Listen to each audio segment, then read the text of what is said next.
आज विश्व महिला दिवस है। दुनिया की आधी आबादी के अधिकार और सम्मान को समर्पित आज वर्ल्ड विमेंस डे मनाने की शुरुआत 1908 में हुई थी। इस साल महिला दिवस का थीम है एक्सेलरेट एक्शन है।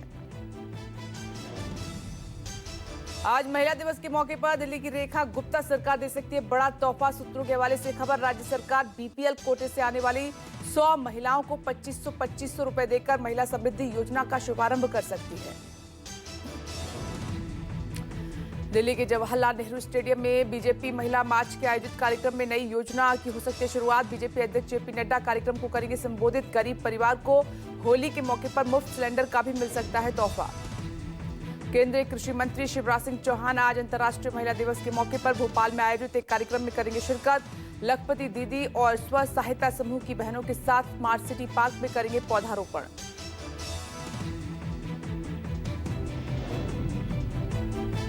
अमेरिका के राष्ट्रपति डोनाल्ड ट्रंप ने भारत को लेकर किया बड़ा ऐलान। ट्रंप का दावा, अमेरिकी सामानों पर टैरिफ कटौती को राजी हुआ भारत। अमेरिकी राष्ट्रपति ने कहा कि टैरिफ के स्तर पर हो रही गलतियों को भारत ने माना।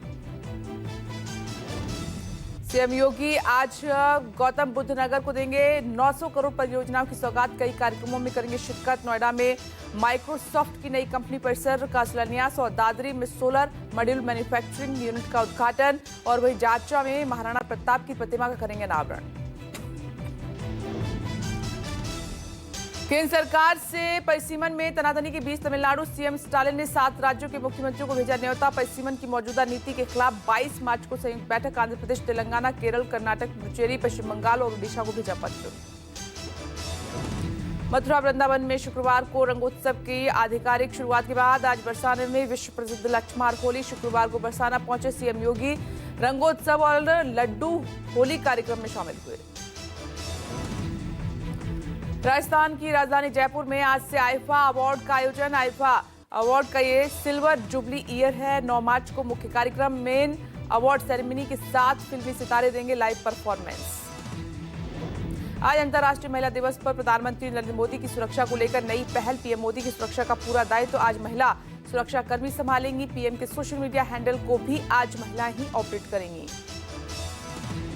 प्रधानमंत्री नरेंद्र मोदी के गुजरात दौरे का दूसरा दिन है। नवसारी में लखपति दीदी के कार्यक्रम में होंगे शामिल। महिला दिवस पर आधी आबादी के लिए कर सकते हैं कुछ बड़े ऐलान। गुजरात के सूरत में शुक्रवार को पीएम मोदी ने जनसभा को संबोधित किया। प्रधानमंत्री ने सूरत के लिम्बायत से जनसभा स्थल तक 3 किलोमीटर तक लंबा रोड शो किया। गुजरात के 2 दिवसीय दौरे के पहले दिन शुक्रवार को सूरत और सिलवासा को पीएम ने दी सौगात। सिलवासा में 450 बेड वाले अस्पताल का किया उद्घाटन। 2587 करोड़ की दूसरी परियोजनाओं का भी शिलान्यास और उद्घाटन हुआ। गरीब कल्याण अन्न योजना के तहत 2 लाख लोगों को मुफ्त खाद्यान्न वितरण की पीएम मोदी ने की शुरुआत। 15 लाभार्थियों को निःशुल्क खाद्य किट वितरण के साथ उनसे संवाद भी किया।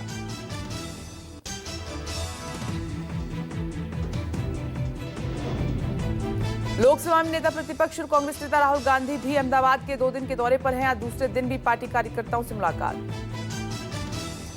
दिल्ली की रेखा गुप्ता सरकार आज महिला दिवस पर आधी आबादी को दे सकती है बड़ी सौगात। सूत्रों के हवाले से खबर, महिला समृद्धि योजना की जारी हो सकती है पहली किश्त। बीपीएल कोटे की 100 महिलाओं को आज मिल सकती है राशि। बीजेपी की महिला सम्मान योजना पर आप हमलावर है। आपने पोस्टर के जरिए बीजेपी पर बोला हमला। पोस्टर पर लिखा क्यों? मुख्यमंत्री जी आएंगे ना, बस एक दिन और फिर आएंगे खाते में 2500। दिल्ली की नेता प्रतिपक्ष आतिशी का बड़ा दावा है। आतिशी ने कहा कि बीजेपी मोहल्ला क्लिनिक बंद करने जा रही है। स्कूल फ्री, बिजली फ्री बंद हो जाएंगे। पानी, बस यात्रा सब बंद कर देगी बीजेपी। केजरीवाल की बात सच निकल आई। दिल्ली बीजेपी अध्यक्ष वीरेंद्र सचदेवा ने आतिशी के आरोपों को बताया बेबुनियाद। कहा कि मोहल्ला क्लिनिक के नाम पर जो घपला चल रहा है हम उसे बंद करेंगे। बीजेपी नेता ने कहा कि मोहल्ला क्लिनिक की गड़बड़ियों की विजिलेंस जांच चल रही है। दिल्ली में बीजेपी सांसदों ने खुद बदला घर का पता। घर के पते में तुगलक लेन की जगह स्वामी विवेकानंद मार्ग लिखा गया है। कर्नाटक सीएम सिद्धरमैया ने शुक्रवार को विधानसभा में पेश किया अपना रिकॉर्ड 16वां बजट। सिद्धरमैया ने बजट में अल्पसंख्यकों के लिए कई बड़े ऐलान किए हैं। कर्नाटक में अल्पसंख्यकों के लिए विशेष ऐलान पर गरमाई सियासत। अल्पसंख्यक परिवारों को शादी के लिए 50,000, इमामों पादरियों को 6,000 मानदेय के ऐलान पर भड़की बीजेपी। बजट को बताया तुष्टीकरण का बजट। मुस्लिम यूनिवर्सिटी में होली मनाने को लेकर मचे बवाल के बीच बीजेपी सांसद का विवादित बयान। सांसद सतीश गौतम ने कहा कि एएमयू में होली मनाने से रोकने और मारपीट करने वालों के ऊपर पहुंचा दिया जाएगा। यूपी के संभल सीओ अनुज चौधरी के होली को लेकर मुस्लिमों से की गई अपील पर गरमाई सियासत। सपा सांसद राम गोपाल यादव ने कहा कि सरकार बदली तो ऐसे बयान देने वाले अधिकारी जेल जाएंगे। बिहार के मुख्यमंत्री नीतीश कुमार आज बगहा में वाल्मीकि महोत्सव का करेंगे उद्घाटन। महर्षि वाल्मीकि की प्रतिमा का करेंगे अनावरण।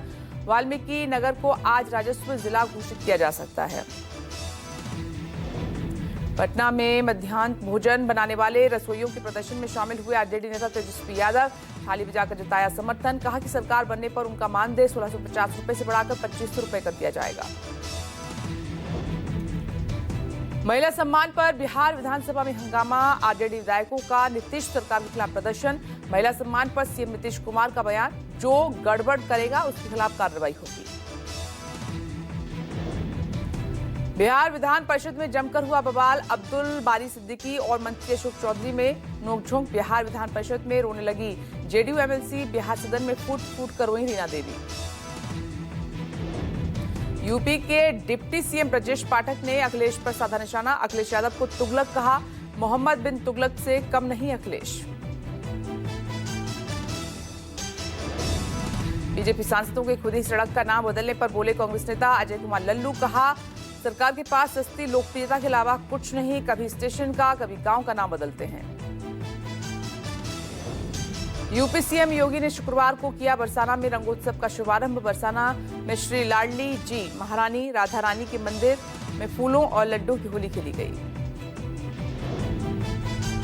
मथुरा में बोले सीएम योगी आदित्यनाथ, अयोध्या काशी के बाद मथुरा की बारी। 2014 के बाद से विरासत विकास एक साथ। दिल्ली में भी राम भक्तों की सरकार आ गई है। होली आपसी सद्भाव का त्योहार है।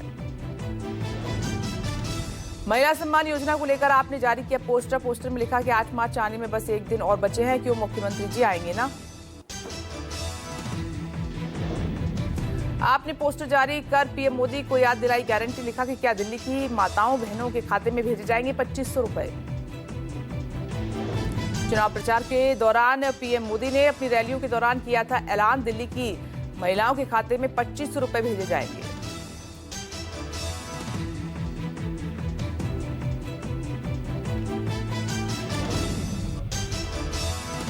न्यायाधीश ने मुख्यमंत्री रेखा गुप्ता को लिखी चिट्ठी। खत में लिखा बस एक दिन और बाकी है। उम्मीद है कि दिल्ली की सब महिलाओं के खाते में 2500 रुपए आएंगे।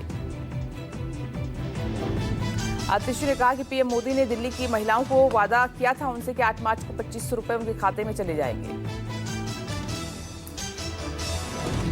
बिहार में नीतीश कुमार के खिलाफ तेजस्वी होंगे महागठबंधन का चेहरा। आरजेडी सूत्रों के मुताबिक महागठबंधन विधायक दल की बैठक में तेजस्वी के नाम पर लगी मोहर।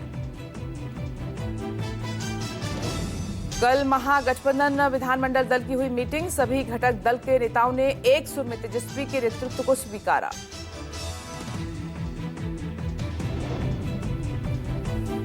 कांग्रेस सूत्रों के मुताबिक कांग्रेस विधायक विजय शंकर दुबे और राजेश राम ने तेजस्वी को महागठबंधन का नेता बताया। तेजस्वी का विधायकों को निर्देश ऐसा कोई बयान न दे जिससे महागठबंधन में विरोधाभास पैदा हो। अबू आजमी के औरंगजेब पर दिए बयान के बाद सियासत जारी है। बीजेपी विधायक रामेश्वर शर्मा ने कहा कि जो औरंगजेब की तारीफ करेगा उसे कब्रिस्तान पहुंचा देंगे।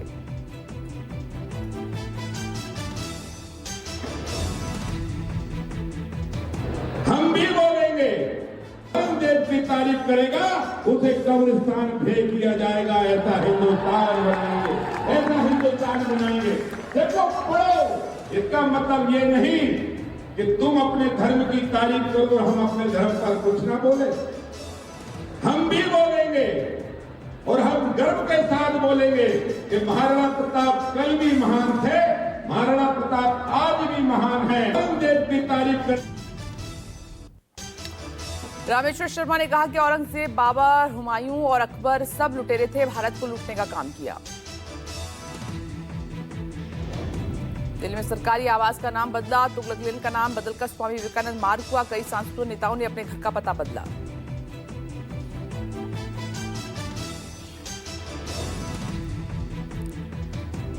बीजेपी सांसदों ने अपने घर का पता खुद ही बदला। घर के पते में तुगलक लेन की जगह स्वामी विवेकानंद मार्ग लिखवा दिया है।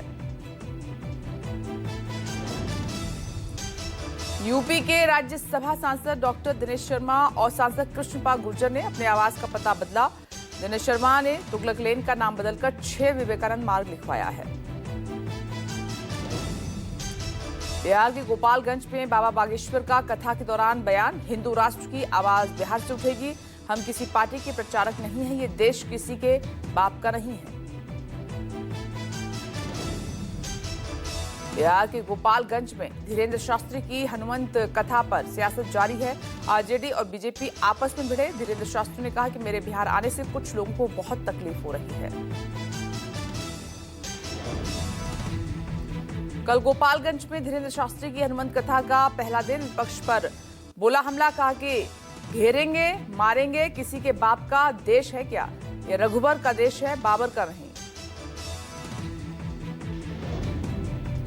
कथा शुरू होने से पहले विपक्ष ने बाबा पर धार्मिक उन्माद फैलाने का लगाया आरोप। प्रेम शंकर प्रसाद ने कहा कि धार्मिक उन्माद फैलाने से कुछ हासिल नहीं होने वाला। आने वाले चुनावों में अयोध्या जैसा हाल होगा।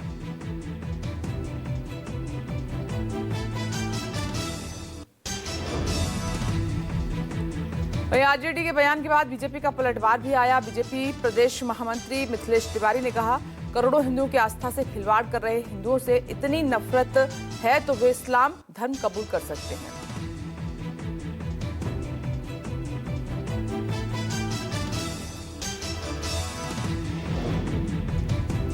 राजधानी दिल्ली में रमजान के पहले जुम्मे के मौके पर जामा मस्जिद और हजरत निजामुद्दीन दरगाह को रंग बिरंगी लाइटों से सजाया गया। रमजान के पहले जुम्मे पर बाजारों में भी दिखी रौनक। उत्तराखंड, जम्मू कश्मीर, हिमाचल और लद्दाख में अगले 3 दिन भारी बारिश। मौसम विभाग ने बड़े एवलांच का जारी किया अलर्ट। अगले 24 घंटे में हो सकता है हिमस्खलन।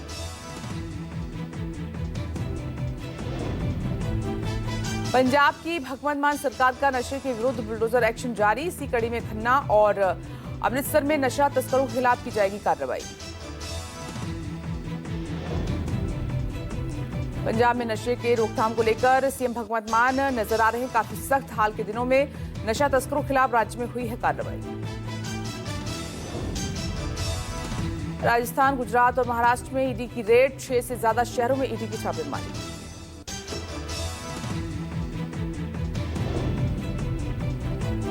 मनी लॉन्ड्रिंग के मामले में पीयूष नवलखा और उसके सहयोगियों के यहां छापेमारी। अवैध तरीके से विदेश पैसे भेजने का मामला। कस्टम ने कई केस दर्ज किए हैं। इसी आधार पर ईडी ने मनी लॉन्ड्रिंग के तहत जांच शुरू की। दिल्ली से संभल तक रमजान और होली को लेकर अलर्ट मोड पर पुलिस प्रशासन। रमजान, होली और ईद को लेकर बढ़ी चौकसी। त्योहारों को देखते हुए राजधानी के पूर्वी जिलों में बैरिकेडिंग और रात्रि गश्त बढ़ाई गई। अलर्ट मोड पर पुलिस प्रशासन।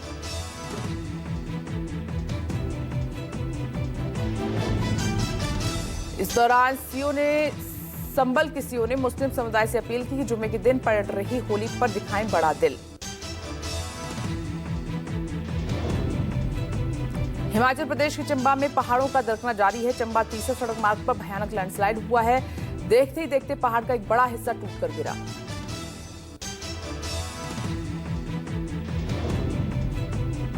अचानक भरभराकर गिरा पहाड़ से पत्थर। बाल बाल बचे लोग।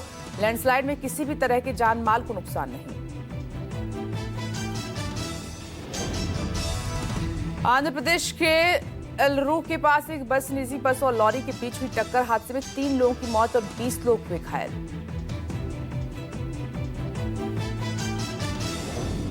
घायलों का अस्पताल में चल रहा इलाज। बस जा रही थी हैदराबाद से काकीनाडा। टक्कर इतनी भीषण थी कि बस पूरी तरह से क्षतिग्रस्त हो गई।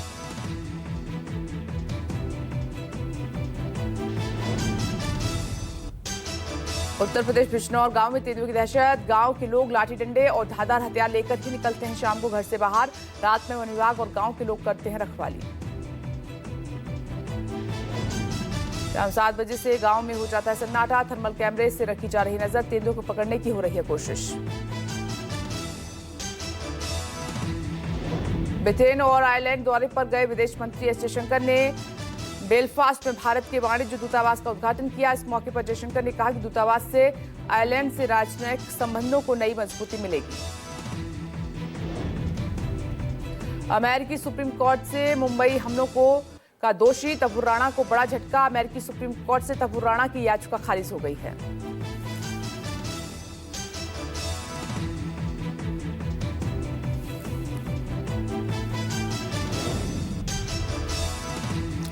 अमेरिकी राष्ट्रपति ट्रंप ने यूक्रेन के बाद अब रूस को निशाने पर लिया है। रूस को यूक्रेन में जारी बमबारी रोकने की चेतावनी दी। कहा कि अगर पुतिन जल्द बातचीत की टेबल पर नहीं आएंगे तो हम उन पर नए कड़े प्रतिबंध लगाएंगे। यमन और जिबूती के बीच इथोपियन प्रवासियों को ले जा रहा 4 नावें डूबी और हादसे में 180 लोग लापता। अंतर्राष्ट्रीय प्रवासन संगठन ने की हादसे की पुष्टि। दुनिया के सबसे खतरनाक प्रवासी रूटों में से एक है ये रूट।